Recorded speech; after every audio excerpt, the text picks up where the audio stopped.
MediaTech Ventures Community Spotlight brought to you by McCarter and English. Powerful legal solutions to empower technology and life sciences startups and investors through the development cycle globally. From ideation through acquisition, McCarter and English has got you covered. All right. Hello, everybody, and welcome back to another episode of Community Spotlight. It's been a little while since we've been here, so I'm really excited to get back into the groove with you. My name is John Zazzaro. I'm your host and president and co-founder of MediaTech Ventures. Here today with Joe from McCarter and English.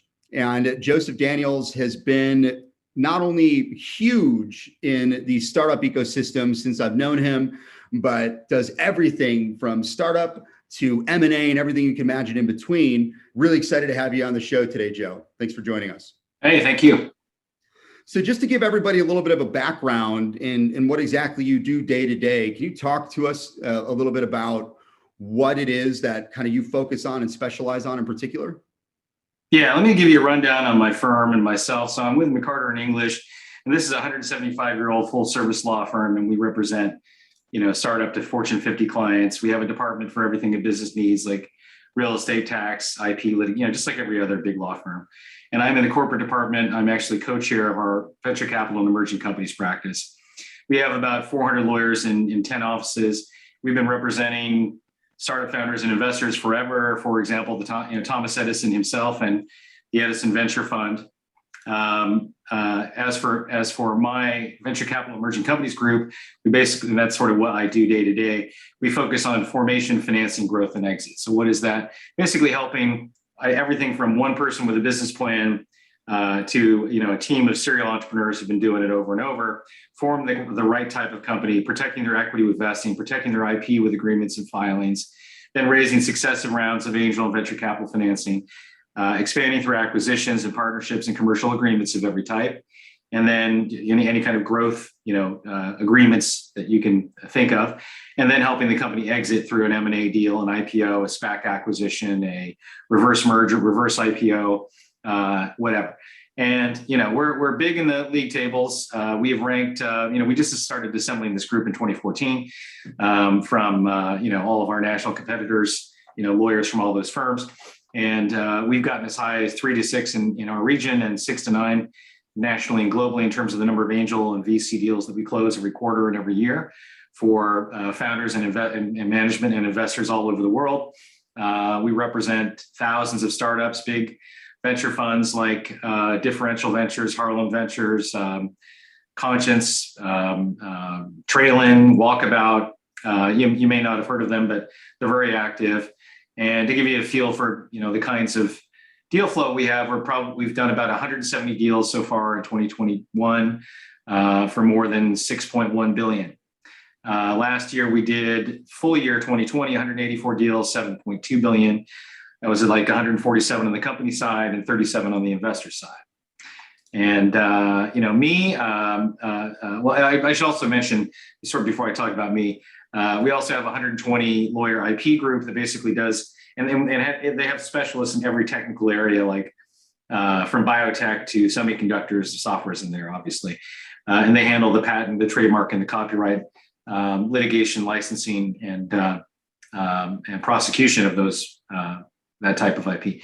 Also 100 litigators ready to sue and defend all over the US. And, I've been in this space for about 25 years. I basically started in California during the dot-com days. I joined the group that took Netscape public and sold it to AOL. And, I've represented a bunch of big US public companies, such as Autodesk, Informatica, Invitrogen, Polycom, Monster Worldwide, The Job Site, Universal Health Services, which is the biggest owner and operator of hospitals and psychiatric care facilities nationwide.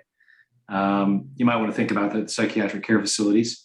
And, lots of private equity and venture capital funds, famous funds like Mayfield, Walden, Oxford, as well as Sterling Capital, a bunch of funds all over the place, and investment banks like Credit Suisse and Morgan Stanley on the underwriter side of IPO. So I've done about 25 IPOs and follow-ons, scores of M&A deals, thousands of financings, and I usually focus on technology and life sciences. Is that all?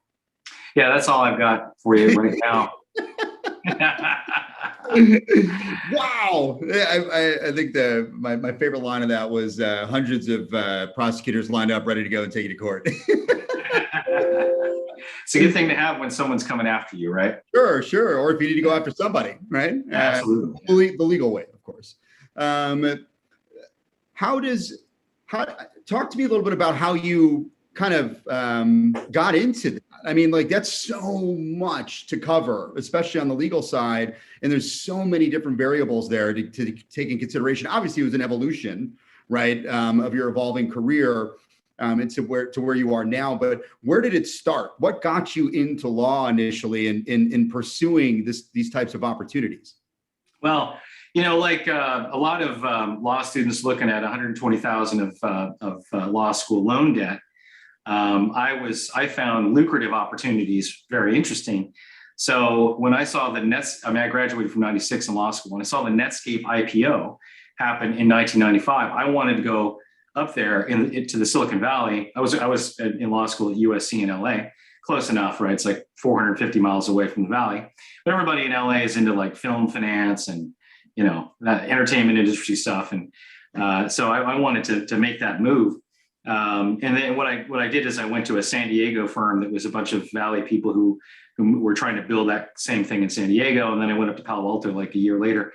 And I actually joined the group that took Netscape public and sold it to AOL, like I said. And, what I saw there was like the GC of Netscape having let's say 200,000 share option grant at $2 when that person went on board. And then, the stock coming out or the IPO at 15, trading up to $55 in the second day, right? So that's some serious wealth creation. So my plan was to go to the Valley, somehow get into a position where I'm GC of one of those companies, but that never happened. So instead, I've always been inside these giant law firms, working with hundreds of other lawyers working on the exact same types of technology and life sciences, which means biotech to medical device companies, and on all their legal stuff. So that's how I got good at everything from formation to M&A and IPO, because things go in waves. And for the first 5 to 10 years of my practice, I was just learning from much older, much more experienced people who had gigantic books of business who would just throw me deals to work on. It's incredible. Well, it's fun. Yeah, it's a lot of fun. There's probably a lot of people who disagree, but I'm glad you find it fun, because if you didn't, then, you wouldn't be where you are today. I guess that's job security, right? At its finest. Not everybody likes it. That's right. Yeah. And so you're now on the East Coast, correct? Yeah, I'm in New York City. Okay. And talk to me a little bit about how you ended up at McCarter and English and on the East Coast, kind of from the West Coast, and what was that journey like for you? Oh yeah. So like I mentioned, I went up to the Valley in 98, 99. And then there was the dot-com crash in March of 2000. And then there was September 11th in September 2001. And this significantly damaged the Silicon Valley economy, just shut everything down. There was just nothing to do. I was working on 5 public companies, 3 of them hired in-house lawyers to do all the work that I used to do. I was working on 15 private companies, 10 of them shut down or got acquired for nothing. It was a bad place to be. So that's when I made the move to New York, and New York was still going like gangbusters, doing a lot of private equity buyouts. And so I learned a lot about, people say that New York lawyers are the best M&A lawyers, and I think that's probably right. And because you see every possible type of acquisition, and so I was able to get that training, and then I started building my merging company venture practice, just like I was used to in the Valley, from the East Coast. And now about half of my business is in California and Texas and other places, and then half of it's in the Mid-Atlantic up to Boston. And is there, because there's so many different industries, right, that you have experience in, are there any industries in particular that you find most interesting, right? Or industries in particular that you enjoy working in the most on these types of deals? Mm-hmm. Yeah, I've always been a little bit of a sci-fi geek, so I love working for the space companies. There's a whole new raft of venture-backed and just companies that have grown over the last 30 to 50 years. A lot of them in Texas that service this gigantically growing space economy. And I represent a life support systems company that's doing a lot of growing very quickly and doing a lot of deals with very high profile names, like SpaceX and Blue Origin, that sort of thing. And that's exciting, right? But I also like to work in the areas of artificial intelligence, big data, edge computing, IoT, biotech, cures for cancer, medical device, fixing different ailments people have, including my client Cressalon, which can stop blood flowing from a physical wound in animals and soon in humans within 65 seconds, whereas most such coagulants only work after 1.5, 2.5, 3 minutes, during which period of time you can bleed out and die. So it's a great applications for trauma and military. I was just talking to the CEO yesterday, so I'm thinking of that. But I mean, it's just there's exciting stuff in many, many different industries. Of course, there are some really boring industries too, like Dunder Mifflin. That's not exact. I wouldn't be working for those guys, right? Paper company. Yes, maybe some really advanced. Digital, paper company, like you just, carry one of those pads around. I mean, that's more like my speed, I mean, at least you have some good stories, right? If you did work there, it's not a lot. I guess so. Yeah. More stories than work, right? Yeah. So how does a guy like yourself that is leading so many of these larger transactions and conversations from a legal standpoint, what got you into the startup community and really trying to and becoming a face in many of the programs, incubators and accelerators that I know of, especially been incredible for our incubator MediaTech Ventures. What pulled you in that direction, and what do you what excites you about it? Well, I mean, I first started doing this back when I was in the Silicon Valley, right? So 99 to 03, I was they had networking events and gatherings of entrepreneurs and service providers like me and investors. That's been going on since the whole startup company thing has started, which was back in the 70s, and that's how I would pick up clients. So when this whole accelerator phenomenon, which started with Y Combinator, I don't know, what was that, 2008 or something, and which is mushroomed into an accelerator everywhere. Like the entire economy is a bunch of people working at a co-working space and at an accelerator or something, right? And then it grows into a real, that's all I see. So I tend to think about things that way. I just decided that I would be a mentor to as many of those as possible, because they filter out or they aggregate the better teams. Right, because they usually have some kind of filtration process themselves, so I don't have to go to an event and people come up to me randomly and talk to me, and the odds of me getting a good client that way are lower. Right, it's purely selfish. That's why I am a mentor in all these accelerators. I also enjoy it. I like to help out every single one of the people who's in a cohort and give them a shot, because you just never know which one's going to succeed, and they deserve a shot, right? Well, you're absolutely right. And regardless of obviously the some of the pipeline elements of it, which it makes complete sense to try and leverage a lot of these programs as a way to source future potential. But going from startup to IPO or M&A is a journey. right? I mean, it's not like, you're not finding a client that's going to, become that overnight, so to speak, right?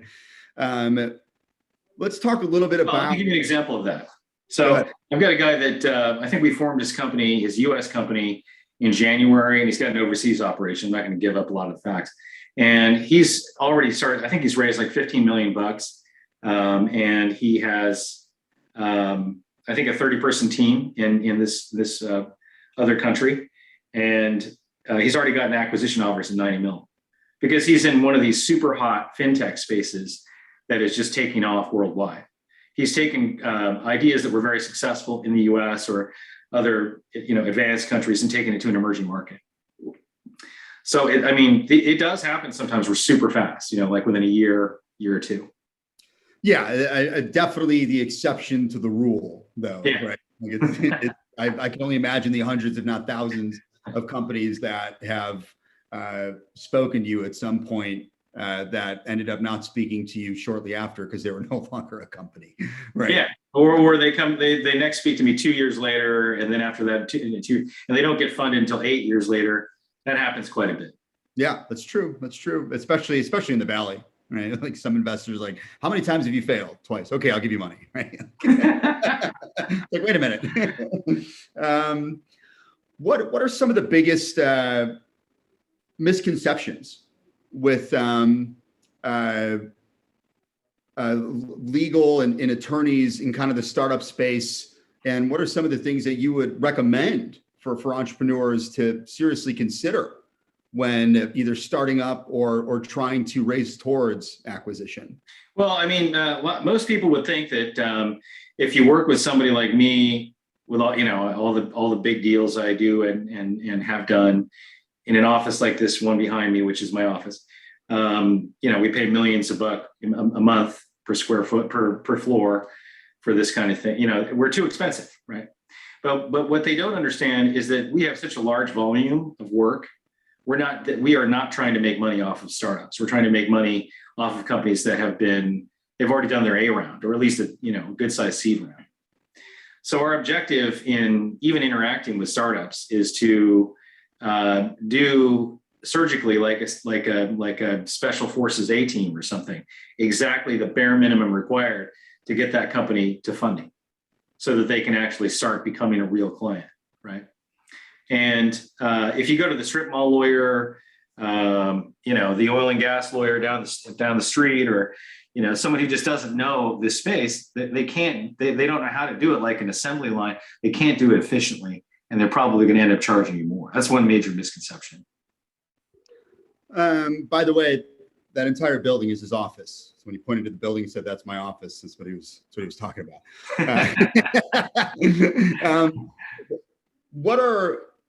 There's a lot of lawyers out there that, and a lot of startups don't know what they don't know when it comes to starting up and finding, right, legal representation.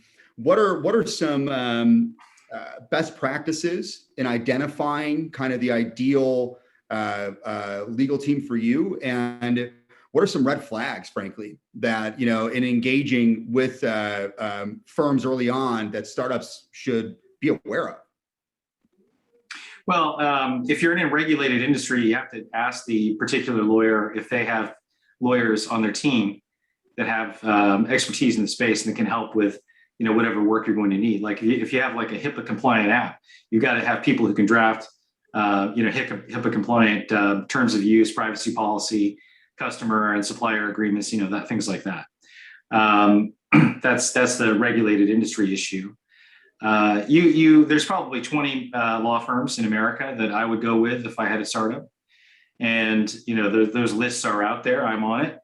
I guess the difference, for example, between me and many of the others is that we're 30 to 40% less. Our entire rate structure is structured to increase our market share among new startups, right? Whereas most of those firms, what they're trying to do is, since the guys that built the whole thing are, 60 to 70 years old now, is focus on bigger transactions, big public company stuff. And so, I think they're losing that early stage market to players like us.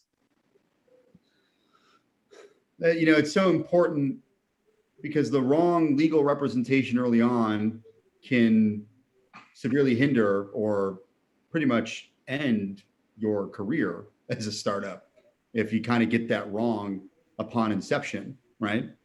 Yeah, I mean, one of the biggest things that I see happening over and over and over again is not documenting things correctly between co-founders. And as I'm sure you already know, with your experience with startups, founder divorces, founder infighting often results in the whole thing falling apart, right? And people going their separate ways, and maybe nothing ever happening after that. So that's one thing. If the basic formation packages out there, which are usually pretty cost effective for you, will put together not only the right type of company, but equity and service agreements for the founders, so that basically everybody knows exactly what's going to happen if there is a fight, if there needs to be a divorce, if one person needs to leave, both need to part ways, whatever. And that's essential. And then, the people that make really super big tax mistakes in the very beginning. If I can, teach anybody anything in this interview, it's that everybody who's going to be a fast growth startup raising money from other people to help and where that's required to scale at the rate that you need to scale to get a big piece of the market, it should be a Delaware C Corp. And the reason why is if you hold C Corporation stock for 5 years, then you get a $10 million exemption. Every stockholder gets an exemption equal to the greater of $10 million or 10 times whatever they invested. So if Axel puts in a $5 million check, that's a $50 million exemption for them. That's why they want you to be a Delaware C Corp, right? So a lot of little accountants will say, oh, you should be an S Corp, you should be an LLC, but the 5-year holding period does not start until you are a C Corp. So, and everybody by the time they're 3 years old in the Valley has already figured that out. So let's share that advantage with the rest of the country. That's a very sound piece of advice. It's a solid sound bite too, for sure. And I think it's incredible that to know that you're very startup focused, and 30 to 40% less than competitors is huge, especially as a startup getting off the ground, right? I mean, being able to have such knowledgeable and experienced representation early on at a fraction of what it would cost, perhaps with somebody even less experienced, right, is pretty remarkable. And it's one of the things that obviously a lot of our startups have really appreciated was these startup packages that you have, and Delaware C Corp is certainly on that agenda.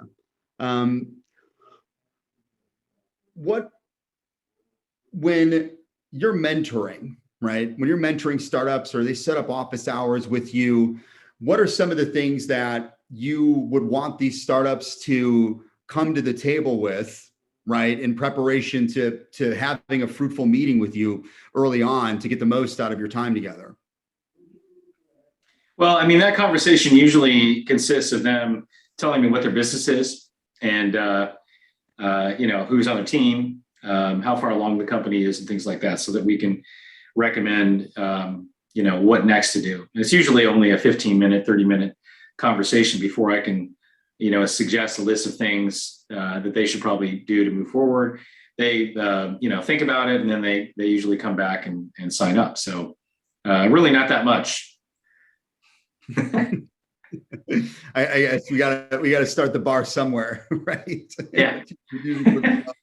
with the startups that don't have many. I mean, if you're asking me what kind of startup is a good client, in terms of how do you get your act together? I mean, it's all about the team, the product market fit and traction, right? I mean, that's what everybody's going to look at.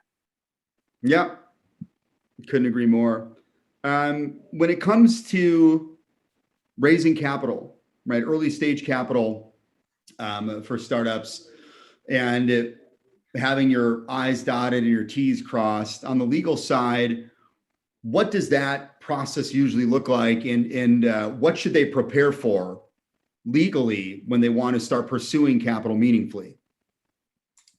Right. So I'm not going to talk about like what are the typical types of financing structures and the deal terms, although I can. But when if you need to come to class to learn that one. Yeah, I mean, if it's just a bunch of angels who don't know anything about how to invest, then maybe you just need a deck and a really compelling pitch, right? But if they do have any sophistication and want to do some diligence, I mean, I just in fact, I sent you that presentation I made to the Princeton Alumni Association Angels about how to do diligence on and make investments in startups, right? So there's sort of typical standards of practice for sophisticated angels and VCs, like to do diligence. One of those things, they want to see a data room of your certificate of incorporation, bylaw, all your corporate stuff. And so the key concepts there are, of course, you have to have the thing incorporated. And then secondly, you need to have those equity and service agreements in place, because that's exactly what the investors are going to drill down on. They want to figure out what percentage of the company they're going to own if they give you X dollars based upon the deal that they've struck with you. And the only way they can confirm that is to figure out what's in the cap table now. And you can't just look at a cap table and assume that is what the company is. You have to look at the underlying documents to get any level of actual certainty. So they're going to want to, tie down the equity and the service agreements, because the service agreements shows them that the corporation owns all the IP, not that guy in India, not that guy you subcontract out to in Virginia. So we know that a lot of early stage capital, especially pre-seed, like around like angel seed round, a lot of their projections and pro formas are hypothetical, right, in nature.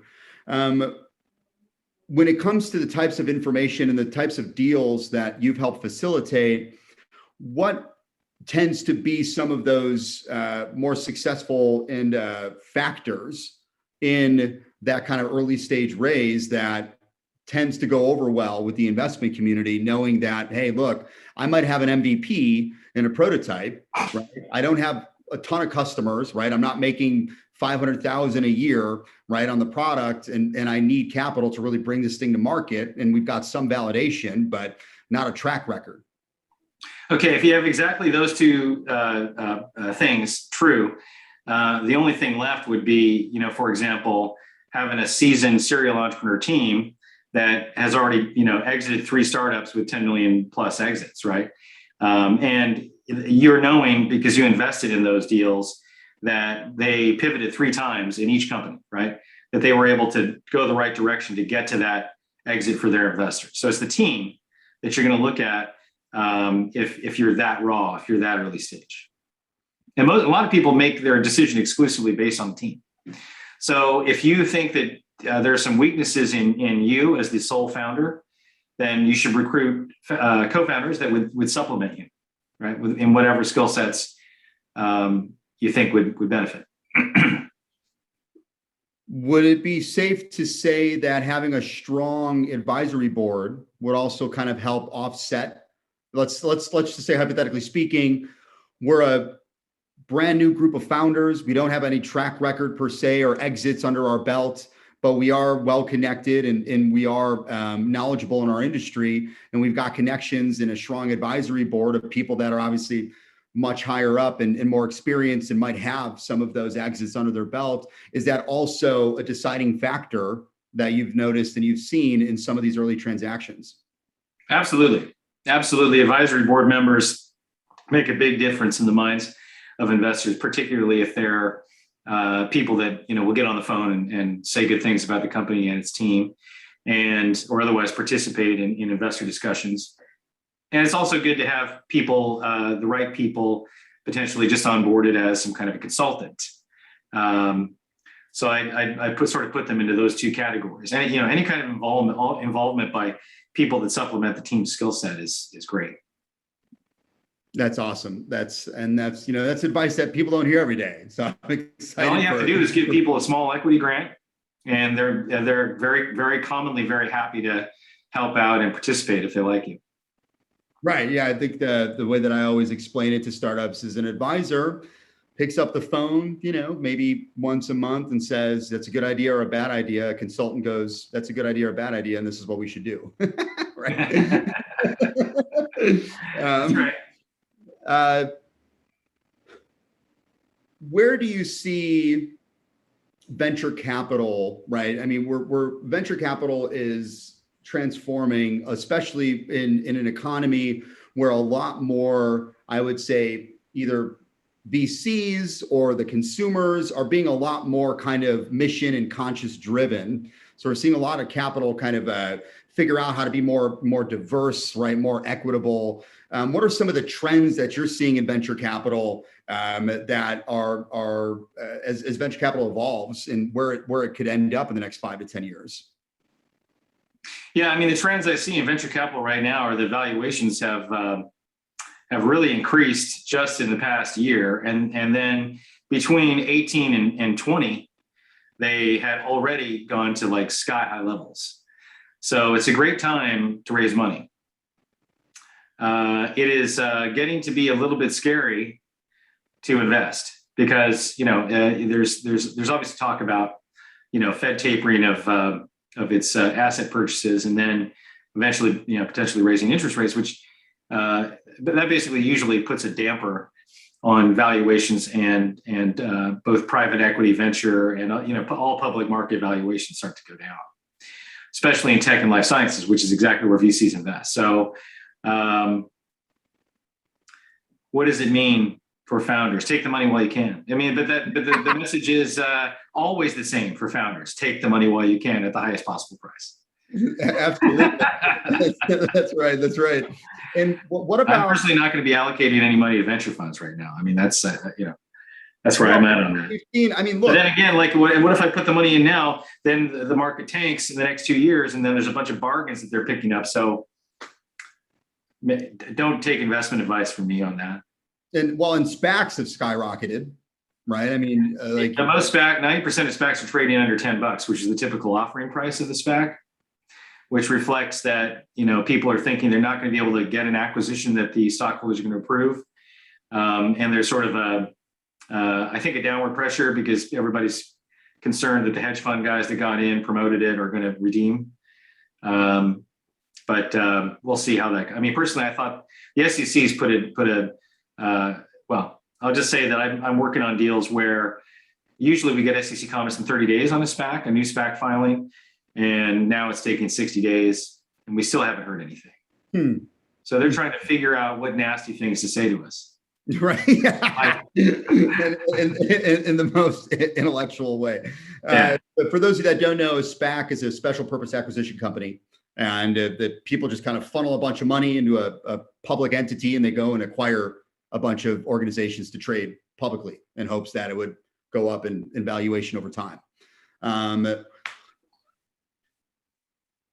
When it comes to crypto, when it comes to, I mean, the NFTs and blockchain, I mean, this stuff has been on fire as of late, certainly. How are you seeing the kind of the crypto community affect the venture capital landscape and the startup landscape in particular? And is it stuff that startups should explore adding into their arsenal, considering how hot it is right now? Well, okay. So from 2017 to 18, there was that ICO boom when everybody was trying to build blockchain into their business model and do a token offering because it was an easy way to raise money. So then everybody figured out most of these deals are terrible and I lost all my money. So we're not going to allocate to those things anymore. And plus the SEC sort of shot it down with a Telegram decision in 2019. That market's been dead. People are still doing these like SAFT and overseas token offerings where, resale in the US are restricted and, just basically just doing everything they can to circumvent US securities laws.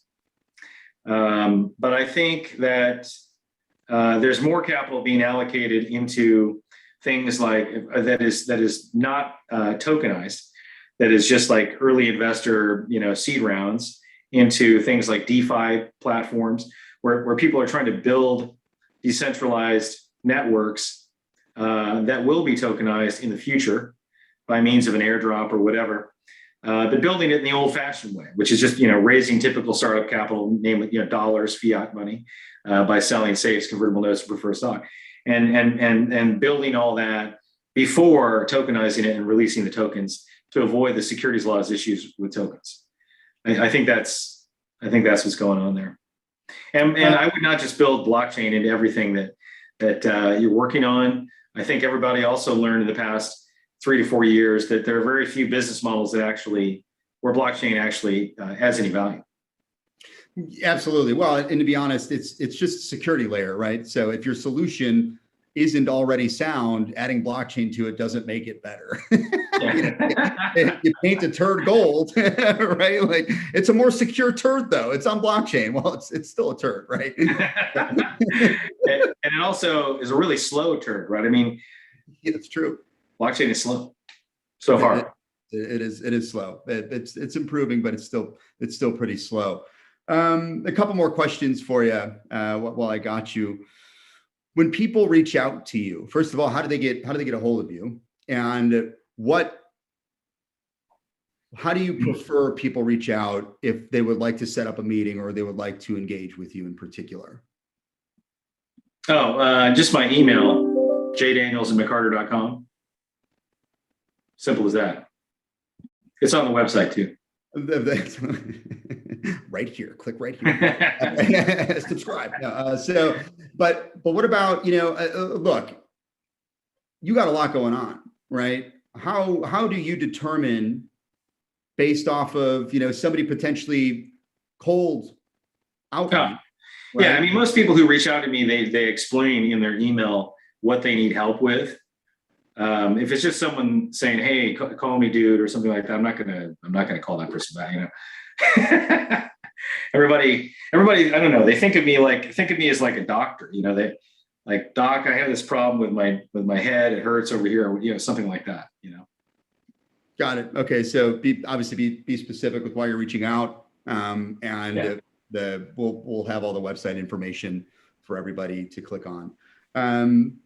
This is one of my favorite questions that I ask every one of my guests on the show before we wrap up. If you had a superpower, anything, what would that superpower be and why?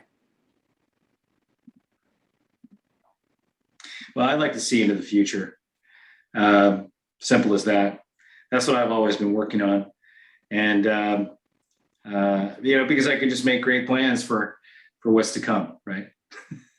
Stock market trades, allocating capital to the right, cures for diseases and things like that. I mean, that buying the right vacation home.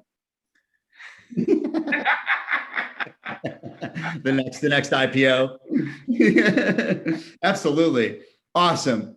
Well, there were a lot of nuggets in here, so I'm really excited for everybody to watch this. Hopefully you got as much out of it as I did. I always learn something new when I talk to Joe. So excited to share this with all of you. And Joe, really appreciate you taking the time. I know you're a busy guy. Feel free to send the bill to our accountant. We'll take care of it. But thank you for being a huge advocate for the startup community. We've thoroughly enjoyed having you be a part of MediaTech Ventures community and all you do for all international and national startups. So it's been an absolute pleasure, man. Thank you. Yep, I'm happy to help, and I can't wait to see you guys in person down there. Yeah, we do. Maybe we'll meet up randomly in the Carolina. All right, we'll schedule another. I'm good with that for now. All right. Bye-bye.